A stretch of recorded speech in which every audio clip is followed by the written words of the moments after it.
A long time ago, in a galaxy far, far away, when a beloved franchise had been pushed to the brink of mediocrity by an evil empire, one new IP will rise up to fight back against the tyranny of the dark side by finally making a good Star Wars game that won't make you take out a mortgage.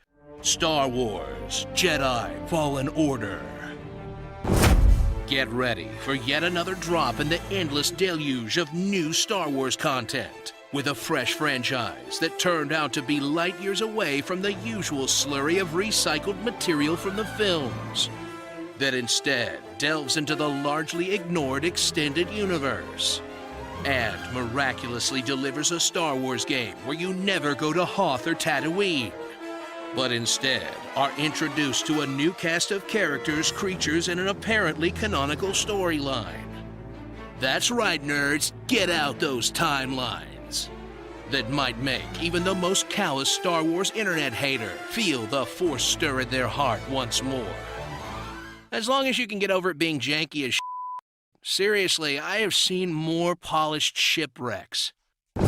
Slip into the mini ponchos of Cal Kestis, one of the few survivors of the prequel movies,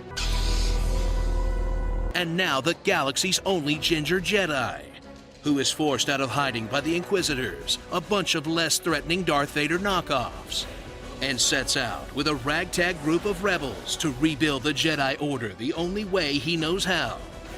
Diplomacy. Just kidding, it's killing a million guys with a lightsaber. In a story that delivers on the gravitas during the cutscenes, and mostly just lets you ignore it and beat up stormtroopers for the rest of it. Ah! Stop hitting me! Why is this the only part of the timeline where they taught these guys to aim? Brandish the neon light pole of the Jedi, and swing it around like an inflatable tube at anything that has the audacity to be in your kill zone. In an action hybrid that does what any smart modern video game does, and just mashes up things you already like. Featuring the on-rails climbing and platforming of the Uncharted games, the puzzle solving of, also the Uncharted games, unlockable abilities that let you traverse previously inaccessible areas like the Metroid, in case you feel like spending half an hour backtracking through a massive level to unlock a new paint job for your ship. And a heaping helping of the Dark Souls formula, complete with checkpoints that respawn enemies and refill health, parry-based combat, and even crazy old NPCs hanging out in weird places. Even though it breaks the unspoken rule of the Soulsborne dogma and lets you change the difficulty. These nerve-hurting casuals! Juggle lightsaber techniques, parries, and dodge mechanics in Fallen Order's intricate combat system, only to get pummeled by the literal hordes of enemies and lasers they throw at you. Then revive and just use your powers to cheese everything to death.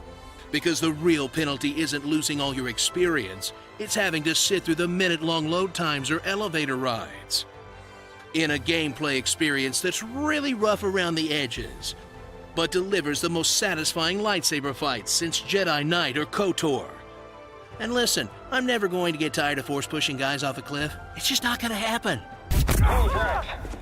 Oh no, oh no, no, no. So snap at your boy BD1 and get ready to be one with the Force once again, in a franchise that might finally restore balance to the galaxy. With an action RPG that doesn't break the mold, but fills it pretty good. It even has the most important thing in a game about a Jedi: lightsaber customization. And it only costs you half the price of a Disneyland ticket.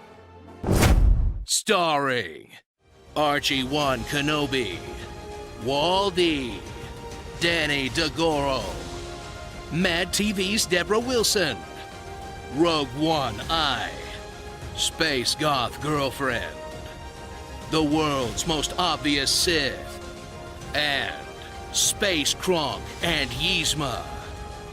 Stark Hero, Jedis die twice. You know, I'm glad you made a non-horrible game, EA, but maybe don't pat yourself on the back so much. It's kind of like being proud you own a Prius when you just got done driving it into the side of a Denny's.